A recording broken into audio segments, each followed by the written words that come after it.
Hello, I'm Jenny. This is my husband Tommy and my son Peyton. Thank you for taking the time to watch this video. It's just a quick overview of my experience and my expertise.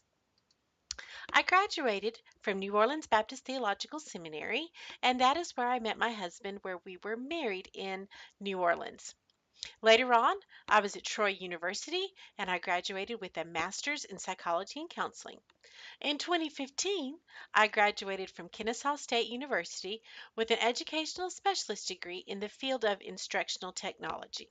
And currently, I am in the doctoral program for instructional technology at Kennesaw State University. And here's a quick overview of where I have worked and the positions that I have held in the various areas. Now, you may ask, what exactly is an instructional technologist? Well, it is a combination of psychology, learning, and technology. We look and find and use the most effective digital tools to convey the message of the organization to all the users. So, whatever message is that the organization has to send, we leverage digital tools such as social media, blogs, or mobile apps, hardware, and software to send the message out to the members. I am also a national board certified counselor, which means I meet national certification and national goals to be a certified counselor. Most of my work has been with young people. My husband was a youth minister for many years, and together we labored to be a positive role model for our students. We wanted to send a message of obey Jesus Christ and listen to Him and with your whole heart, mind, and soul, so that God can use you in all of your gifts and talents. We wanted to scream, be different in a world that says, do your own thing. I have specialized skills in the area of problem solving, communication, teamwork and leadership, lifelong learning, technology use, ethics and professionalism, and personnel management. Now, a little bit about my leadership experience. At Chickamauga City Schools, I served on the SACS committee numerous times. I was the school system test coordinator, which means that all the state mandated testing that had to be done in a particular way and in a systematic manner with professionalism and adhering to all of the rules that the state sends down, I was in charge of that. I was in charge of the schools. I was part of the school system improvement team, and I served and led many grant writing teams. One grant helped bring the school to 21st century classrooms, where we added smart boards and computers and all types of technology to each classroom in the school system. I served with the Northwest Georgia Regional Educational Service Agency on school counselor leadership committees, and I also served on the board of directors for our business and education partners in Walker County. At Calhoun City Schools, I was the district instructional technologist. I was part of the district leadership team, the assistive technology team, and the technology committee. We co-led the district technology planning team. In there, I was able to design a mobile app. I initiated programs to teach elementary students from pre-K to sixth grade how to type and use the computer. And I also taught seminars to teachers on such things as Google Tools and learning management systems and proper copyright. That's just a few of the things that I was able to do. I served with the Georgia Educational Technology Committee every year. They have a conference, and it last year there was about 4,500 people who attended the statewide conference, and I was on the program subcommittee. And this committee is tasked with making sure that everything, all the professional learning, all of the conferences, all of the poster sessions, and all that type of stuff are run well and of high quality. So, this is a very large job, and it was a privilege to be on that committee. In 2017, I was also asked to be a reviewer for the presentations and the workshop for 2017 conference. This year, they're planning on having about 4,500 people to 5,000 people attend the conference. So it is quite a job, but it is a labor of love for sure. And here's a little bit of the work I have done, but I really want to highlight working on the faculty of Gordon Lee High School. We met all the graduation performance targets set by the Office of Student Achievement, which comes out of the governor's office, and the Georgia Department of Education, which in turn means that we met all of the um, United States Department of Education goals. Notably, by 2014, we maintained a 4-year cohort graduation rate of 93.5. And then beginning with 2013, we achieved a 5-year extended graduation rate of 98.2.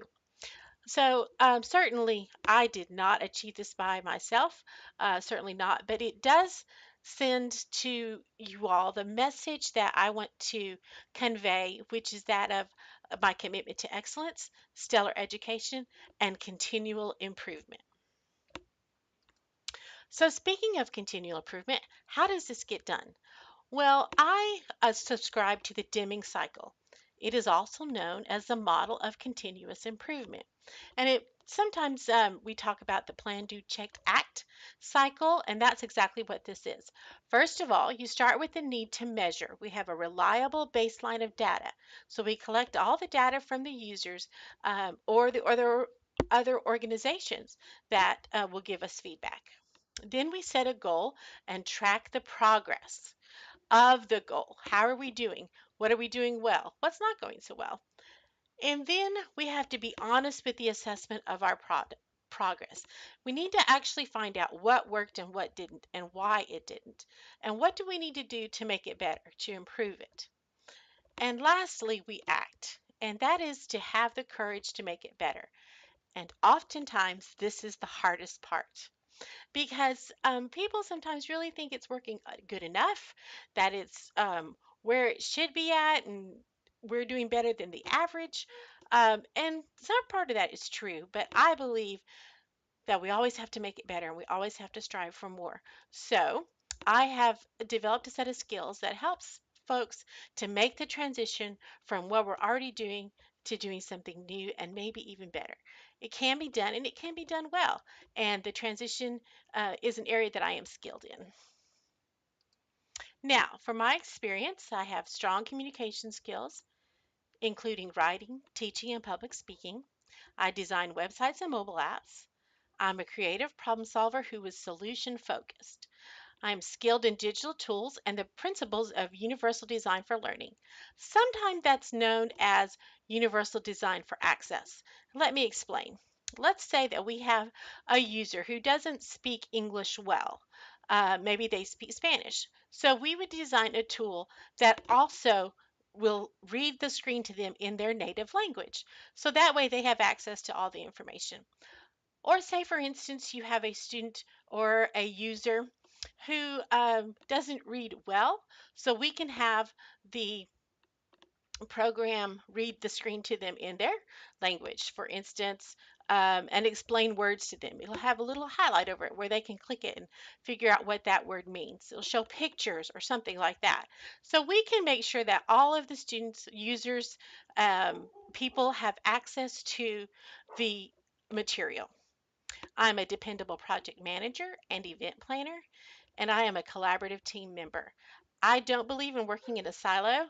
I believe there's all things that we have to do and we're assigned with, but great work comes with collaboration, and I enjoy being part of a team and working collaboratively. Recently, I read this quote from Seth Godin, and it says, "The opposite of more is not less. If we care enough, the opposite of more is better." I strongly believe that people are in search of better lives. Now, some people find better lives by purchasing fancy cars or large homes. Some people enjoy working at really fast paced and powerful jobs. And there is nothing wrong with those things at all. But I believe a better life comes with salvation through grace and faith. I believe that Jesus Christ died on the cross for us and that salvation comes and gives us a rich and full life. Our sins are forgiven by his grace and we can live in his amazing grace. I also believe that people are looking for hope. and I desire to spread the message of hope and grace in Jesus Christ. Folks are having a really hard time these days. Some are even desperate. We want to bring them to the church and minister them and share with them the gospel of grace and hope. I desire to be a part of the First Presbyterian Church, and I desire to help spread that message. I hope that you will consider me for the position, and I look forward to talking with you about the future possibilities. Thank you so much.